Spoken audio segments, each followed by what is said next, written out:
Assalamualaikum warahmatullahi wabarakatuh. Selamat siang, salam sejahtera untuk kita semua. Perkenalkan, nama saya Julfahri Lubis. Saya merupakan salah satu staf dosen di program studi ilmu keperawatan Fakultas Kesehatan Universitas Haji Sumatera Utara. Sebagai seorang dosen, saya berkewajiban untuk melaksanakan tridharma perguruan tinggi, yaitu pengajaran, pengabdian masyarakat, dan melaksanakan penelitian. Pelaksanaan proses pembelajaran memiliki keterkaitan antara pendidik, peserta didik, dan sumber belajar. Seorang pendidik dikatakan berhasil dalam proses pembelajaran jika peserta didiknya dapat mencapai tujuan pembelajaran. Untuk mencapai keberhasilan ini, diperlukan sarana, dan salah satu sarana yang dapat membantu adalah metode pembelajaran yang selaras dengan capaian kompetensi yang diharapkan. Pada kesempatan ini, saya akan menyampaikan pernyataan diri dosen dalam unjuk kerja Tridharma Perguruan Tinggi dalam bidang pengajaran yang merupakan salah satu syarat untuk mengikuti sertifikasi dosen tahun 2025 pada mata kuliah keperawatan dewasa, sistem endokrin, sistem pencernaan, perkemihan, dan imunologi.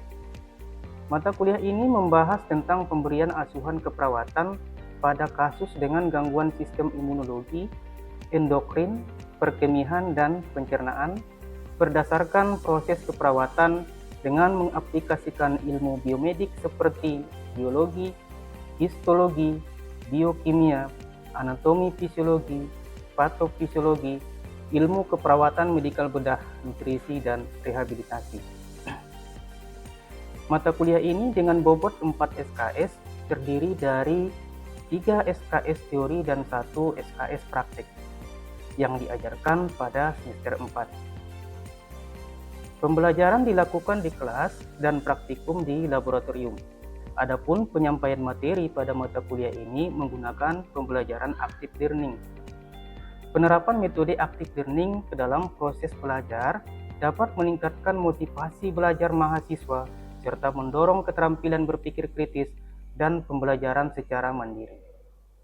Materi yang saya sampaikan pada keperawatan sistem endokrin, pencernaan, perkemihan, dan imunologi ini mengacu pada capaian pembelajaran lulusan program studi dan capaian pembelajaran mata kuliah. Adapun capaian pembelajaran dari mata kuliah ini, yang pertama, menguasai anatomi fisiologi, fisika dan biokimia terkait sistem imunologi, endokrin, perkemihan, dan pencernaan. Kedua, melakukan simulasi asuhan keperawatan, pendidikan kesehatan, dan manajemen kasus. Melaksanakan peran dan fungsi perawat sebagai advokasi, kemudian mengintegrasikan hasil-hasil penelitian keperawatan ke dalam kasus dengan gangguan sistem imun, endokrin, perkemihan, dan pencernaan. Kemudian mampu mendemonstrasikan intervensi keperawatan pada pasien dewasa dengan gangguan sistem imunologi, endokrin, perkemihan, dan pencernaan sesuai dengan standar operasional yang berlaku dengan penerapan berpikir kritis, kreatif, dan inovatif. Selanjutnya, saya akan menjelaskan metode pembelajaran yang saya terapkan, yaitu menggunakan metode DIA, Delivery, Interaction, dan Assessment. Yang pertama, delivery. Ini penyampaian mata kuliah dilaksanakan secara sinkronus dan asinkronus. Kemudian yang kedua, interaction. Aspek interaction yaitu sistem interaksi antara mahasiswa dan dosen guna mencapai capaian dalam pembelajaran.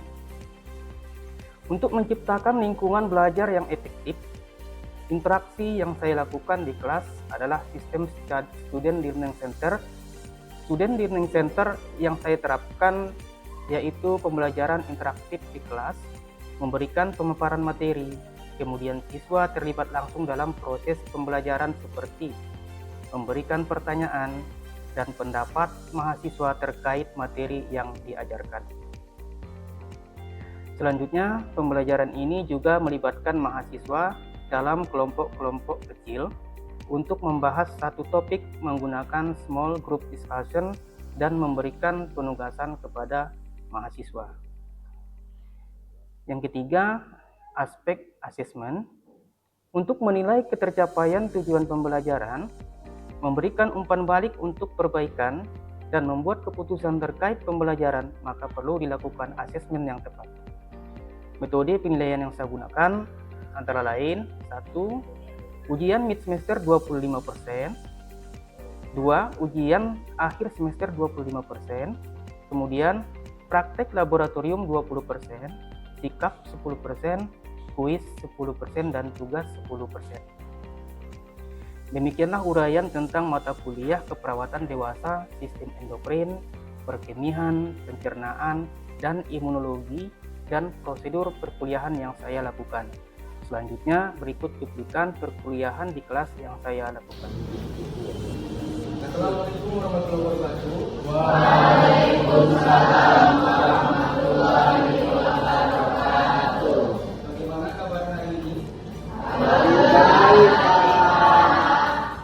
Baik, untuk materi kita hari ini, kita akan membahas tentang asuhan keperawatan sistem imun HIV/AIDS. Dari pembelajaran HIV/AIDS ini, ada beberapa keterampilan yang harus dikuasai dari mahasiswa. Yang pertama, sebelum masuk ke materi ini, mahasiswa harus memahami terlebih dahulu tentang anatomi fisiologi sistem imun. Nah, kebetulan minggu yang lewat kita sudah mempelajari tentang anatomi fisiologi sistem imun. Nah, ada beberapa penyakit yang disebabkan atau yang dapat menyebabkan gangguan pada sistem imun. Ada 3 penyakit. Ada yang bisa menjelaskan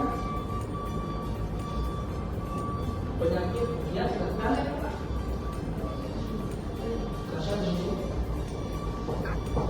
Yang pertama itu ada imunodefisiensi, artinya sistem imun yang berkurang, terjadi pada penderita AIDS. Yang kedua ada hipersensitivitas, yaitu sistem imun yang berlebih pada penderita alergi. Yang ketiga ada autoimun, artinya reaksi imun terhadap antigennya, yaitu pada penderita reumatis. Baik, jawabannya tepat.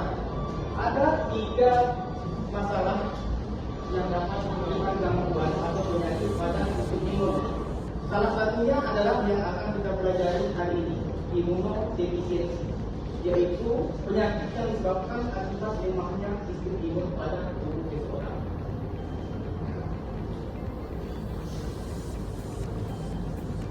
Apa sih yang dikatakan sebagai HIV/AIDS?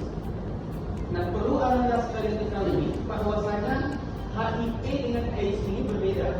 HIV itu nama virusnya, sedangkan AIDS itu kumpulan dari beberapa gejala penyakit. Jadi HIV/AIDS ini, penyakit AIDS, dia bukan cuma satu penyakit, tetapi kumpulan dari beberapa gejala penyakit.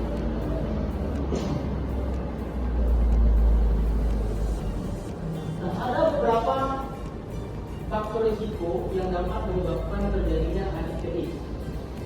Salah satunya adalah penggunaan jarum suntik secara bersamaan, kemudian hubungan seksual, transfusi darah, dan kontak dengan cairan tubuh penderita HIV/AIDS. Sampai di sini ada yang ingin ditanyakan? Silakan.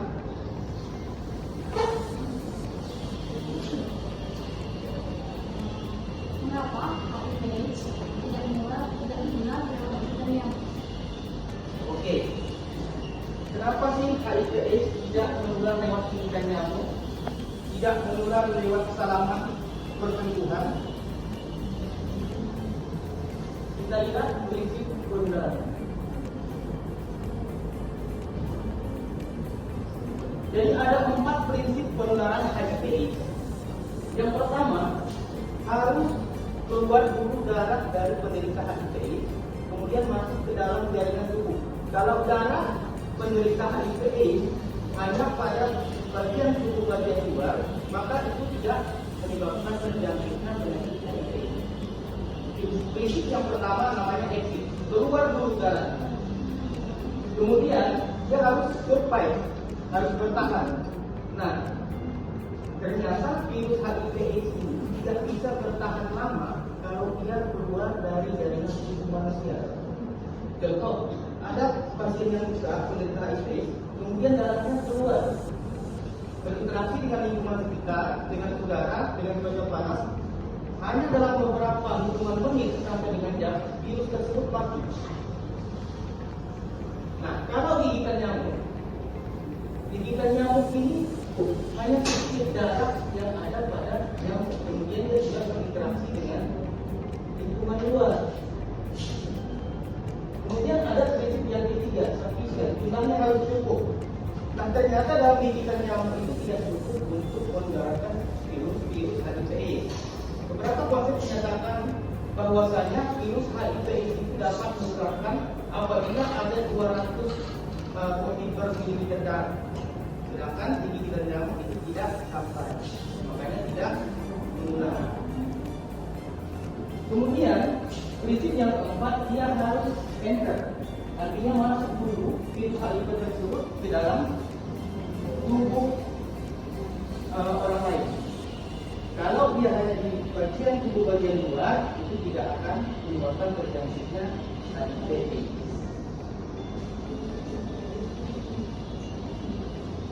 Nah, ini Bapak jelaskan dulu. Ada lagi yang ingin ditanyakan? Bapak lanjut. Ayo.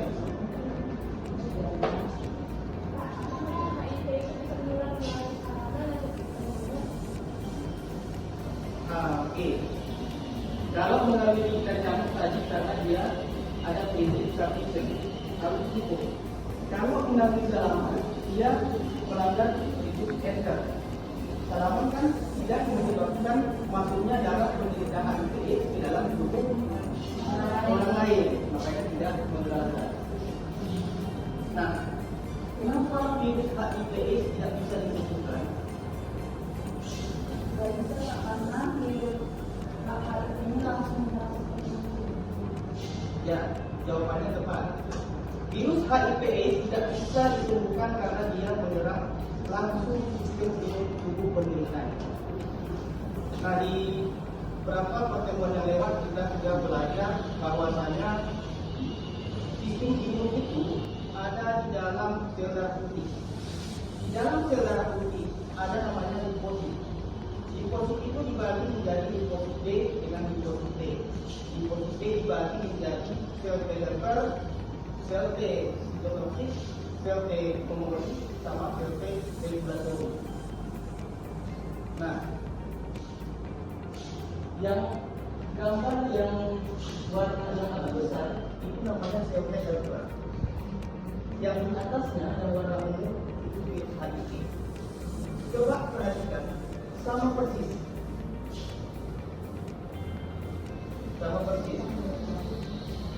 Sel T helper ini fungsinya adalah untuk menjaga apabila ada virus atau bakteri yang datang dari luar.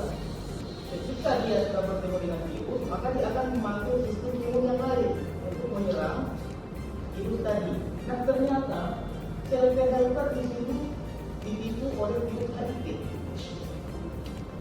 Persis sama dengan dirinya, sehingga sel T helper tadi tidak tahu bahwasanya yang datang itu virus. Jadi dibiarkanlah dia masuk, sehingga virus HIV tadi sampai menginvasi sel T helper. Makanya proses invasi virus ini sampai berlangsung 5-7 tahun baru muncul gejala. Ketika sudah virus tadi terkumpul dan menginvasi sel helper, maka sel T helper langsung sudah kalah dengan virus HIV.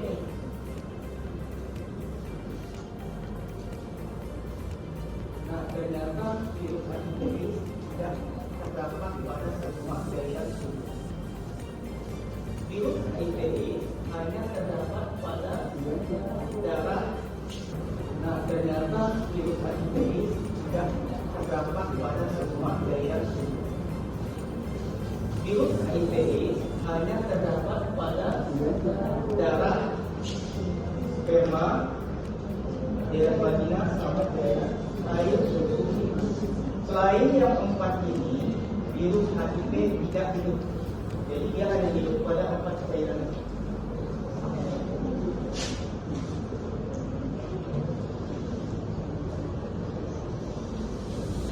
Nah, ini adalah beberapa stadium HIV. Yang pertama, stadium awal infeksi. Stadium awal infeksi ini orangnya tidak tampak sakit, jadi masih tampak seperti orang sehat. Paling gejala yang muncul adalah gejala flu biasa. Padahal virus HIV yang masuk ke dalam tubuhnya. Kenapa? Karena virus tadi dia membutuhkan waktu sampai bertahun-tahun, 5 sampai 7 tahun, baru bisa membunuh tadi sel mesenteric. Makanya pada awal gejala penyakit HIV ini tidak menimbulkan gejala. Kemudian stadium yang kedua ini masih tetap tanpa gejala, tidak ada gejala tapi antibodi dalam darah sudah positif HIV, berlangsung 5 sampai 5 tahun. Kemudian stadium yang ketiga ini stadium ARC. Dikatakan stadium ARC apabila sudah ada 2 atau lebih gejala ini selama 3 bulan. Apa gejalanya? Yang pertama, terjadi demam secara terus-menerus. Kemudian terjadi penurunan berat badan lebih dari 10% selama 3 bulan. Kemudian terjadi diare yang tidak atau susah dijelaskan apa penyebabnya. Nah, kemudian disertai dengan batuk dan sesak perdarahan yang tidak diketahui penyebabnya.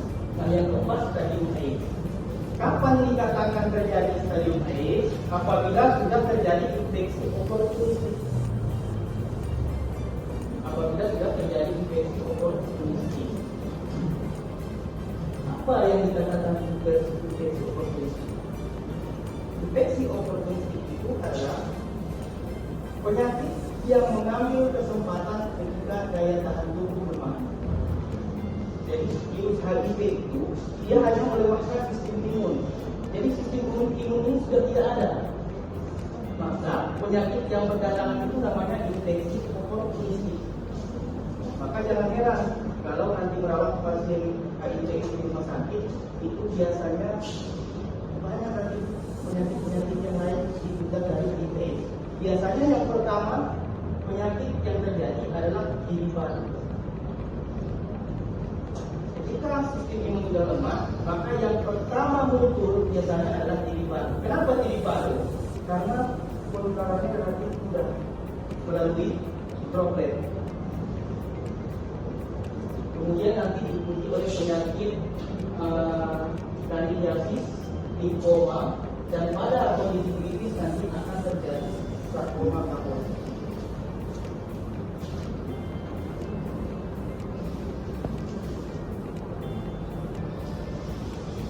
Nah, ini contoh dari sarkoma Kaposi.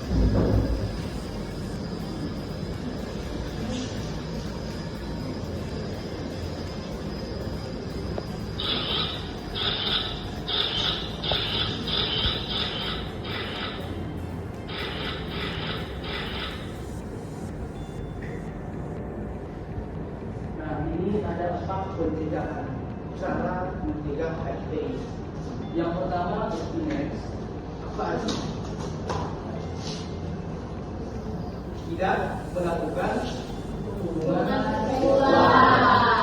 Kemudian spekul artinya setia pada pasangan. Kemudian menggunakan kondom, tidak menggunakan obat-obatan, dan yang keempat ikat. Jadi yang keempat ini adalah cara pencegahan HIV/AIDS. Terus apa yang bisa dilakukan oleh perawat untuk mengatasi HIV/AIDS? Yang pertama yang bisa dilakukan oleh perawat adalah menggunakan atau melalui asuhan keperawatan respon biologis. Asuhan keperawatan respon biologis. Yang pertama adalah universal precaution. Artinya ketika kita menolong penderita HIV, maka kita harus menolong diri kita sendiri.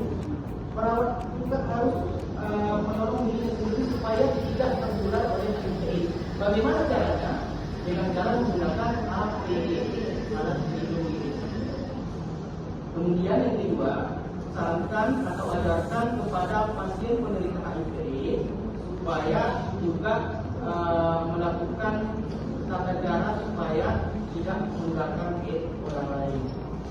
Kemudian melakukan pengobatan infeksi sekunder. Apa jawaban infeksi sekunder tadi? Yang pertama muncul TB, baru, kandidiasis, sarkoma kaposi. Nah itu pengobatan kepada infeksi atau penyakit sekunder yang selain daripada penyakit utamanya. Ini tergantung dari penyakitnya. Tapi jangan bilang kalau penyakit infeksi tampil yang diberikan itu sangat banyak. Kemudian memberikan terapi ARV. Ini terapi ARV untuk menggunakan sistem imun untuk mengatasi atau meningkatkan sistem imun penderita. Kemudian total precaution, artinya ketika kita menolong penderita HIV, maka kita harus menolong diri kita sendiri. Perawat juga harus menolong diri sendiri supaya tidak tertular oleh HIV. Bagaimana caranya? Dengan cara menggunakan APD, alat pelindung diri. Kemudian yang kedua, sarankan atau ajarkan kepada pasien penderita HIV supaya juga melakukan tata cara supaya tidak menularkan ke orang lain. Kemudian melakukan pengobatan infeksi sekunder. Apa jawaban infeksi sekunder tadi? Yang pertama muncul TB, baru, kandidiasis, sarkoma kaposi.